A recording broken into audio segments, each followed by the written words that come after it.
अक्सर हम सभी के साथ ऐसा होता है कि हम अपने भविष्य को लेकर बहुत सोचते रहते हैं और कभी कभी हम अपने पीछे घटी घटनाओं को याद करके दुखी होते रहते हैं। कई बार हमारे दिमाग में एक ही बात बार बार आती रहती है जिससे हम बहुत परेशान रहते हैं। हम निकलना भी चाहते हैं उस बात से कि वो हमारे मन में ना आए, पर फिर भी वो बार बार हमारे मन में आ जाती है और हमें परेशान करती रहती है। जब हम बहुत ज़्यादा सोचते हैं तो हम तनाव में आ जाते हैं, और जो भी मनुष्य तनाव में रहता है तो वो अपने जीवन में कभी कोई कार्य नहीं कर सकता, कभी उसे सफलता हासिल नहीं हो पाती है और वो हमेशा अपनी ज़िंदगी में दुखों से ग्रस्त रहता है। जब हम ज़्यादा सोचते हैं तो हमारा बहुत सारा समय तो सोचने में ही बर्बाद हो जाता है और कार्य करने के लिए फिर हमारे पास समय ही नहीं बचता। अगर हमारे पास समय नहीं रहेगा, समय नहीं बचेगा, तो फिर भला हम कैसे काम करेंगे। ज़्यादा सोचना मात्र नहीं है, ये बहुत बड़ी बीमारी है। ये आपको अंदर से कमज़ोर बनाती है और अक्सर लोग इसी बीमारी से ग्रसित हैं। आज मैं आपको इस कहानी के माध्यम से ये बताऊंगा कि ज़्यादा सोचने वाले लोगों के साथ अक्सर होता क्या है और ज़्यादा सोचने से हम अपने आप को कैसे बचा सकते हैं। एक बार की बात है, एक नगर में एक युवक रहता था। उस युवक का नाम रामलाल था। रामलाल अपने जीवन में बहुत बड़ा करना चाहता था, पर वो कुछ भी नहीं कर पा रहा था। वो अपने काम को लेकर बड़े बड़े सपने देखता रहता कि वो ये करेगा, वो करेगा, न जाने क्या क्या सोचता रहता। वो इतना ज़्यादा सोचता था कि उसका सोचने में ही पूरा दिन निकल जाता था। जब वो पूरा दिन निकाल देता तो फिर वो सोचता कि चलो कल इस कार्य को करते हैं, और फिर वो सोने के लिए चला जाता। लेकिन जब वो सोता तब भी वो सोचता ही रहता कि कल सुबह जल्दी उठकर क्या क्या करूँगा। ऐसे में वो देर रात तक कल के बारे में सोचता रहता था, और जब रामलाल उठता तो वो अपने आप को कमज़ोर महसूस करता। उसे लगता कि मानो रात को वो सोया ही नहीं, और फिर पूरे दिन वो उदास व दुखी रहता, क्योंकि थकान के कारण उसे आलस आता और उससे कोई भी कार्य ठीक ढंग से नहीं हो पाता, जिसके कारण वो बहुत दुखी रहता और फिर से सोचने लगता कि अरे अब मैं ये कार्य करूँगा, अगर मैंने कार्य नहीं किया तो बड़ा आदमी कैसे बनूंगा, आज का दिन तो मेरा ऐसे ही निकल जाएगा। वो ये सिर्फ सोचता रहता था, जबकि वो काम कुछ नहीं करता था।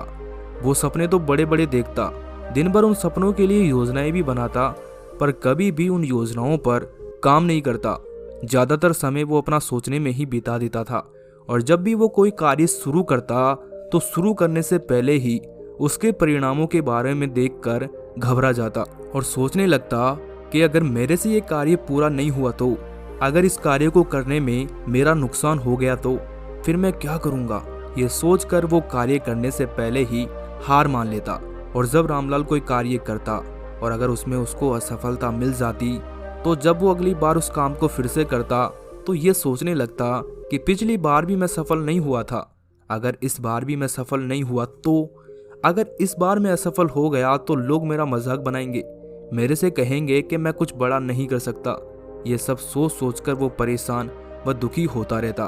वो दिन भर इधर उधर घूमता रहता, लोगों को देखता कि आखिर लोगों ने इतना सब कैसे किया है, इतना सब कुछ हासिल कैसे किया है, मुझे भी कुछ करना है। फिर वो औरों के जैसे मेहनत करने के बारे में सोचता कि इन लोगों ने हासिल कैसे किया होगा, कितना समय लगा होगा। वो बिना बात फालतू के बातें सोचता रहता।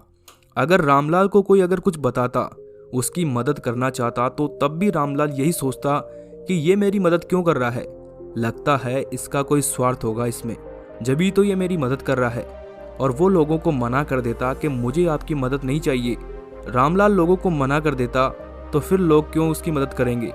लोग तो उसकी मदद करना चाहते थे, पर उसके ज़्यादा सोचने के कारण वो मदद को भी स्वार्थ समझता था। रामलाल इतना सोचता था कि जो सोचने का है ही नहीं उसे भी वो सोचता रहता था।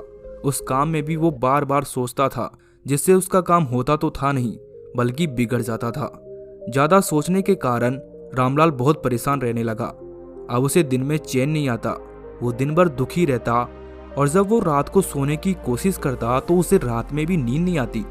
अब तो रामलाल के स्वास्थ्य पर भी इसका प्रभाव पड़ना शुरू हो चुका था। अगर कोई उससे कुछ कहता तो वो उन पर चिल्लाने लग जाता। उसे लगता कि लोग उसे परेशान कर रहे हैं, उसके काम में बाधा उत्पन्न कर रहे हैं।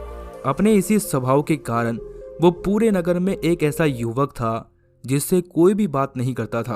अब रामलाल को यह जानकर बहुत दुख हुआ। उसे भी इस बात का एहसास हो चुका था कि वो बहुत ज्यादा सोचता है, लेकिन अब उसे ये समझ नहीं आ रहा था कि वो करे तो करे क्या, कैसे वो ज्यादा सोचने की बीमारी से अपना पीछा छुड़ाए। रामलाल के बनते बनते काम भी ज्यादा सोचने के कारण बिगड़ जाते थे। वो अपने ज्यादा सोचने पर काबू पाना चाहता था, पर उसे समझ ही नहीं आ रहा था कि वो क्या करे। जब उसने किसी से पूछा कि मैं बहुत ज्यादा सोचता हूँ, मेरे मन में हमेशा ही फालतू के विचार चलते रहते हैं जिससे मैं दुखी रहता हूँ, मैं चाहता हूँ कि मैं इन सब से छुटकारा पा सकूँ। तभी किसी ने उसे बताया कि हमारे नगर के बाहर जो जंगल है उसमें एक बौद्ध भिक्षु रहते हैं जो कुटिया बनाकर वहां रहते हैं। वो बौद्ध भिक्षु बहुत ज्ञानी हैं। उनके पास दूर दूर से लोग अपनी समस्या लेकर आते हैं। वो सबकी समस्याओं का समाधान भी कर देते हैं। तुम उनके पास जाओ, वो तुम्हारी समस्या का भी समाधान कर देंगे। उसकी ऐसी बात सुनकर रामलाल तुरंत बौद्ध भिक्षु के पास पहुंच गया। रामलाल ने देखा कि बौद्ध भिक्षु अपनी कुटिया के बाहर एक वृक्ष की छाया में बैठे हैं। रामलाल बौद्ध भिक्षु के पास गया और उनको प्रणाम किया। रामलाल को देखकर बौद्ध भिक्षु ने कहा कि क्या हुआ बालक, क्या परेशानी है तुम्हारी। बौद्ध भिक्षु की बात सुनकर रामलाल बोला कि महाराज, मैं क्या बताऊं आपको, मेरी परेशानी तो बहुत बड़ी है। मैंने आपके बारे में बहुत सुना है, इसीलिए आपके पास आया हूं ताकि आप मुझे इस परेशानी से बाहर निकाल सके। फिर रामलाल बौद्ध भिक्षु को बताता है कि महाराज, मैं बहुत ज़्यादा सोचता हूँ। छोटे से छोटे काम को भी करने से पहले मैं बहुत ज़्यादा सोचता रहता हूँ। जहाँ मुझे नहीं सोचना चाहिए वहाँ पर भी मैं बहुत ज़्यादा सोचता हूँ। मैं इतना ज़्यादा सोचता हूँ कि कभी कभी तो सोचने में ही मेरा पूरा दिन निकल जाता है और कभी कभी तो सोचते सोचते पूरी रात भी बीत जाती है। अगर कोई मेरी मदद करता है, मेरे से अच्छा व्यवहार करता है, तो भी मैं इनके बारे में बहुत ज़्यादा सोचता हूँ। मेरे मन में विभिन्न तरह के ख्याल आते रहते हैं कि ये लोग मेरे साथ ऐसा क्यों कर रहे हैं, मेरी मदद क्यों कर रहे हैं, मेरे से अच्छा व्यवहार क्यों कर रहे हैं। लगता है इनका मुझसे भी कोई स्वार्थ होगा और इन्हीं कारणों से अब नगर का कोई भी व्यक्ति मेरे से बात नहीं करता। मैं बहुत बड़ा कामयाब बनना चाहता हूँ पर मैं बन ही नहीं पा रहा हूँ। मैं कार्य करने से ज़्यादा समय तो सोचने में ही लगा देता हूँ। मुझे समझ ही नहीं आ रहा महाराज कि मैं करूँ तो करूँ क्या। मुझे इन सब से बाहर निकलना है। मैं आपके पास बड़ी उम्मीद से आया हूँ। कृपया करके आप मुझे ज़्यादा सोचने की बीमारी से बाहर निकालिए। रामलाल की पूरी बातें बौद्ध भिक्षु बड़े ध्यान से सुनते हैं और फिर रामलाल से कहते हैं कि सोचना कोई बुरी बात नहीं है, पर हद से ज़्यादा सोचना यह बहुत बुरी बात है और तुम तो बहुत ही ज़्यादा सोचते हो और यही कारण है कि तुम बहुत ज़्यादा दुखी और परेशान रहते हो। मैं तुम्हें इस ज़्यादा सोचने वाली बीमारी से बाहर तो निकाल दूंगा, पर उसके लिए तुम्हें मेरी ये 5 बातें माननी होगी। बौद्ध भिक्षु की बात सुनकर रामलाल बोला कि हाँ महाराज, मैं आपकी सारी बात मानूंगा, बस आप मुझे बताइए। तब फिर बौद्ध भिक्षु रामलाल से कहते हैं कि मेरी पहली बात हमेशा याद रखना, तुम अपने आप को किसी न किसी काम में व्यस्त रखो, क्योंकि जब भी तुम खाली रहते हो या फिर कुछ काम नहीं करते तो तुम्हारे दिमाग में फालतू विचार आने शुरू हो जाते हैं और जब तुम काम करोगे तो तुम्हारा दिमाग उस काम में व्यस्त हो जाएगा और तुम्हारे दिमाग में फालतू विचार नहीं आएंगे और तुम्हें अपने आप को व्यस्त रखने के लिए एक समय सारणी बनानी है। तुम्हें उस सारणी में अपने सभी कार्यों को लिखना है और उनका समय निर्धारित करना है कि कौन सा काम तुम कितनी बजे करोगे, कब तुम्हें उठना है, कब तुम्हें भोजन करना है, कब नहाना है, कब सोना है और अन्य काम कब कब करने हैं। और फिर उस सारणी में जो समय है उसी समय पर तुम्हें अपने सभी कार्य पूर्ण करने हैं। कुछ दिनों तक तो तुम्हें दिक्कत आएगी, लेकिन धीरे धीरे तुम ये सब करने लग जाओगे। तुम्हें अपने जीवन में एक बड़े लक्ष्य का चुनाव करना है और बस उसी लक्ष्य पर अपना पूरा ध्यान केंद्रित करना है। जब तुम बड़ा लक्ष्य रखोगे तो तुम हमेशा उसमें व्यस्त रहोगे, उसे पाने की कोशिश में लगे रहोगे। ऐसा नहीं है कि लक्ष्य तो बड़ा सोच लिया पर मेहनत नहीं कर रहे। तुम अपना लक्ष्य सोचो और उस पर कड़ी मेहनत करो। उसके बारे में सोचो कि चाहे कुछ भी हो जाए, मुझे ये हासिल करना ही है। चाहे मेरे सामने कितनी भी मुसीबतें आ जाए, कितनी भी रुकावटें आ जाए, मुझे रुकना नहीं है, बस अपना लक्ष्य हासिल करना है। जब तुम ऐसा करोगे तो तुम ज़्यादा सोचने से बच जाओगे और जब भी तुम्हारे पास खाली समय बचे तो तुम उस खाली समय में अपने पसंद का कोई भी कार्य करो। तुम्हें घूमना पसंद है तो तुम घूमने चले जाओ, तुम्हें किसी से बात करना पसंद है तो तुम उससे बात करो, या फिर तुम्हें लिखना पसंद हो तो लिखो। और कुछ भी नहीं कर पाओ तो अपने उस खाली समय में ये करो कि जो तुमने सुबह से लेकर अब तक किया है उसे ही लिख डालो, और उसके बाद में जो करने वाले हो उसे भी लिख दो, जिससे तुम फालतू के विचारों से बच जाओगे और तुम्हारा खाली समय भी निकल जाएगा। लेकिन तुम करते क्या हो? लक्ष्य तो बड़े बड़े सोच लेते हो, पर उस पर कभी भी मेहनत नहीं करते और ना ही कोई समय निर्धारित करते हो। बस अपने सपनों के लिए अपने लक्ष्यों के बारे में सोचते रहते हो और सोचने में ही अपने दिनों को निकाल देते हो। कभी उन पर मेहनत नहीं करते और ना ही तुम समय सारणी बनाते हो। तुम्हारी इच्छा होती है जब तुम काम करते हो जिससे तुम्हारा कोई भी कार्य समय पर पूरा नहीं हो पाता, बस पूरा समय सोचने में ही निकाल देते हो। फिर बौद्ध भिक्षु रामलाल को दूसरी बात बताते हुए कहते हैं कि तुम अपने आज में जीने की कोशिश करो। तुम हमेशा ये सोचो कि आज तुम्हें क्या करना है और फिर आज के काम को आज ही पूरा करो, क्योंकि कल किसने देखा है, क्या पता कल क्या होगा। लेकिन तुम करते क्या हो? आज के काम को आज तो करते हो नहीं और सोचते रहते हो कि कल मुझे ये करना है वो करना है, और सोचते सोचते आज के दिन के पूरे काम रह जाते हैं। और अगर तुम्हारा काम रह गया तो फिर उसे उस काम की चिंता होने लगती है कि अरे आज तो मेरा ये काम रह गया, अब इसे कल करेंगे।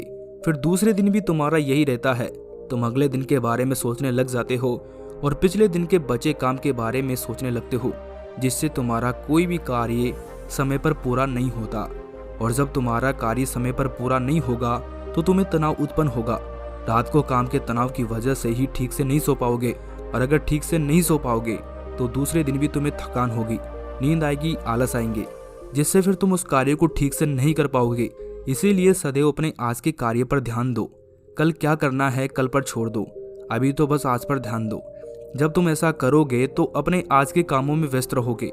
जब तुम ऐसा करोगे तो तुम अपने आज के कामों में व्यस्त रहोगे, उन्हें पूरा करोगे तो तुम्हें फालतू सोचने का समय ही नहीं मिलेगा। इसीलिए तुम्हें अपने आज में जीना चाहिए।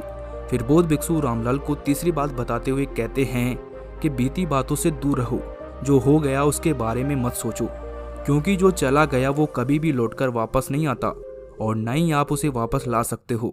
हमें कभी भी बीती बातों के बारे में सोचना नहीं चाहिए। जब तुम कोई भी कार्य करते हो और अगर उसमें असफल हो जाते हो तो तुम अगली बार उस कार्य को करते तो हो नहीं, बल्कि पिछली बातें सोचने बैठ जाते हो कि पिछली बार मैं असफल हो गया था, क्या पता मैं इस बार भी सफल होऊंगा या फिर नहीं। कार्य करते नहीं हो उससे पहले ही पिछले कार्य की वजह से ये सोच लेते हो कि क्या पता मैं सफल होऊंगा या फिर नहीं हूँ। लेकिन तुम्हें पिछले कार्य से प्रेरणा लेनी चाहिए कि मैंने जो गलती पिछली बार करी है उस गलती को मैं अब दोबारा नहीं करूँगा, और आज के कार्य पर ध्यान देकर उसे पूरा करने की कोशिश करनी चाहिए। पिछली बातों को याद करने से दुखी मिलता है, क्योंकि वो समय जा चुका है, और अगर उसमें ही तुम वापस जाओगे तो तुम्हें दुख के सिवा कुछ भी नहीं मिलेगा। और हम सब ऐसा ही तो करते हैं, पिछली बातें सोचते रहते हैं कि पिछली बार में मेरे साथ ऐसा गलत हो गया था, क्या पता इस बार भी मेरे साथ कुछ गलत हो जाए, क्या पता इस बार भी मैं असफल हो जाऊं। जबकि ऐसा नहीं होता है। पिछली बार जब हमने कार्य शुरू किया था तो आपको उसका अनुभव नहीं था और आप असफल हो गए थे, और आज आप अनुभव के साथ कार्य करोगे तो असफल कैसे होगे। आपको पता है कि मैंने पिछली बार ये गलती करी है तो फिर मैं उस गलती को दोबारा नहीं दोहराऊंगा, और जब आप ऐसा करोगे तो आप अपना लक्ष्य पालोगे और पिछली बातों को याद करके कभी भी दुखी नहीं होगे और ना ही तुम्हारे मन में फालतू विचार आएंगे। फिर बौद्ध भिक्षु रामलाल को चौथी बात बताते हुए कहते हैं कि हमेशा सकारात्मक सोचें, सकारात्मक लोगों के साथ समय बिताएं। जब भी तुम किसी कार्य के बारे में सोचो तो अच्छा सोचो, अच्छा सोचने से अच्छा ही होता है। जब भी हम अच्छा सोचते हैं तो हमारे अंदर एक ऊर्जा का संचार होता है, हमारे चेहरे पर अपने आप ही खुशी आ जाती है। वहीं अगर हम बुरा सोचते हैं तो हमारे भीतर तनाव उत्पन्न होता है और हमारे चेहरे पर दुख के भाव आते हैं। इसीलिए सदैव अच्छा सोचो। तुम्हें हमेशा ऐसे लोगों के साथ रहना चाहिए जो अच्छे हो, अच्छे विचार रखते हों, फालतू का कुछ भी नहीं सोचते हों। इसका असर तुम्हारे ऊपर भी पड़ेगा। जब तुम उन लोगों के पास बैठोगे, उनसे बातचीत करोगे तो तुम्हें अच्छी बातें ही सुनने को मिलेगी और तुम्हारा मन भी फिर सकारात्मक बातें ही सोचेगा। हम जैसे लोगों के साथ रहते हैं हम भी उन्हीं के जैसा बनने की कोशिश करते हैं।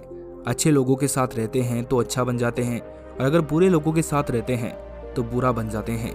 जब हम सकारात्मक सोच वाले लोगों के बीच बैठते हैं और अगर हमारे मन में नकारात्मक विचार उत्पन्न भी होते हैं तो वो लोग हमारे अंदर नकारात्मक विचारों को आने ही नहीं देंगे, हमें सही मार्ग दिखाते हैं, जिससे हम नकारात्मक विचारों से दूर हो जाते हैं। और वहीं अगर हम नकारात्मक सोच वाले लोगों के साथ रहते हैं तो हमारे मन में और भी नकारात्मक सोच डाल देते हैं, हमारे विचारों को ही हवा दे देते हैं, जिससे हम पहले सोच रहे थे उससे भी ज़्यादा सोचने लग जाते हैं और तनाव में आ जाते हैं। इसीलिए हमें सदैव सकारात्मक सोच रखनी चाहिए और सकारात्मक लोगों के साथ रहना चाहिए। फिर बौद्ध भिक्षु रामलाल को 5वीं बात बताते हैं और कहते हैं कि तुम्हें ध्यान करना चाहिए, योगा करना चाहिए। जब हम ध्यान करते हैं तो हमारे मन में फालतू के विचार कभी नहीं आते। ध्यान तुम्हारे विचारों को नियंत्रित करता है, वो तुम्हें फालतू के विचारों में उलझने से बचाता है। इसीलिए तुम्हें ध्यान करना चाहिए। अगर तुम ध्यान करोगे तो कुछ ही दिनों में तुम फालतू के विचारों से दूर हो जाओगे और अपने मन को शांत महसूस करोगे। तुम कुछ समय निकाल कर योगा करो। योगा करने से तुम्हारा शरीर स्वस्थ रहता है। तुम दिन भर जितना भी काम करते हो, योगा से उसकी थकान दूर होती है, तुम्हारे मन को शांति प्राप्त होती है, तुम फालतू के विचारों से दूर हो जाते हो। योगा करने से हमारे शरीर में नई ऊर्जा का संचार होता है, जो हमें पूरे दिन ऊर्जावान बनाए रखता है और तनाव से दूर रखता है। फिर बौद्ध भिक्षु रामलाल से कहते हैं कि मेरी इन 5 बातों का जीवन में हमेशा ध्यान रखना। तुम कभी भी ज़्यादा नहीं सोचोगे और अपना लक्ष्य आसानी से पा लोगे। बौद्ध भिक्षु की बात सुनकर रामलाल उन्हें कहता है कि धन्यवाद महाराज,